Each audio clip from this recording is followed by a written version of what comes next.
Hello everyone, good evening, welcome back to our channel, to a brand new blog. দিনটা ছিল 14th August আর আমরা বেরিয়ে পড়েছি আমাদের উইকেন্ড ট্রিপের উদ্দেশ্যে। আর ক্যাব নিয়ে বেরোলে এটা আমাদের সঙ্গে হবেই, গাড়িকে পেট্রোল পাম্পে আসতেই হবে। তার ওপর আজকে ছিল সিভিয়ার ট্রাফিক জ্যাম।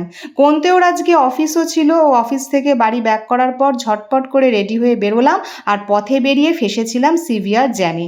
এই মুহূর্তে আমরা টালা ব্রিজের ওপর দিয়ে যাচ্ছি আর আমাদের ডেস্টিনেশন কোথায় দেখি তোমরা গেস করতে পারো কিনা। এই মুহূর্তে শ্যামবাজার চত্বরের ভেতরে রয়েছি।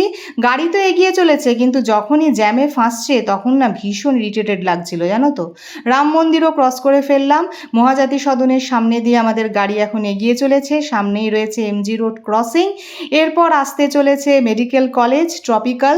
তো ট্রপিক্যালও ক্রস করে ফেললাম, কিন্তু মাঝে মধ্যেই যে সিগন্যালগুলো খাচ্ছি বড্ড বিরক্ত লাগছে। আর যেহেতু পরের দিন ছিল 15th আগস্ট, সেই কারণে লালবাজারকে সুন্দর করে আলোকসজ্জায় সজ্জিত করা হয়েছিল। আর কলকাতার যে সমস্ত ঐতিহ্যবাহী বিল্ডিংগুলো রয়েছে সেই জায়গাগুলোকে ঠিক এইভাবেই আলো দিয়ে সাজানো হয়েছিল। যেমন এই মুহূর্তে রয়েছি গ্রেট ইস্টার্নের সামনে, ঐতিহ্যবাহী গ্রেট ইস্টার্নকেও ঠিক এইভাবেই সাজানো হয়েছে। কিন্তু দেখো গাড়ির গতি স্লথ হয়ে যাচ্ছে, যে বললাম একটু করে এগোচ্ছি আর ট্রাফিক সিগন্যালে ফাঁসছি। গভর্নর হাউসকেও ইন্ডিপেন্ডেন্স ডে উপলক্ষে খুবই সুন্দর করে সাজানো হয়েছিল। আর প্রত্যেক বছরের মতন এবছরও রেড রোড ঠিক এইভাবেই সুসজ্জিত হয়েছে।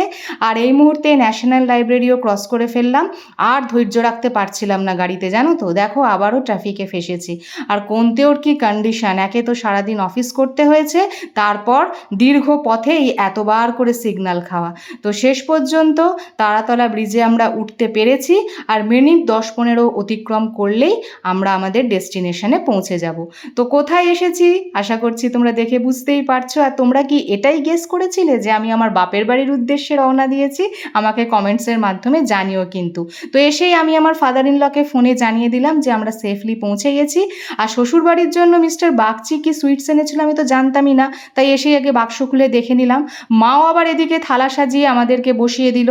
আর এই মুহূর্তে ডিনারটাও করে নিচ্ছি, কারণ সারাদিন পর ভীষণ টায়ার্ড লাগছিল দুজনেরই, আর এতটুকু এনার্জি ছিল না। তো গল্প আড্ডাগুলো সব এখন একটু স্টকেই রাখলাম নেক্সট ডের জন্য। আর এই মিনি ব্লগটা তাহলে এই পর্যন্তই। লাইক শেয়ার সাবস্ক্রাইব করে দিয়ে পাশে থেকো। আজকের মতো বাই।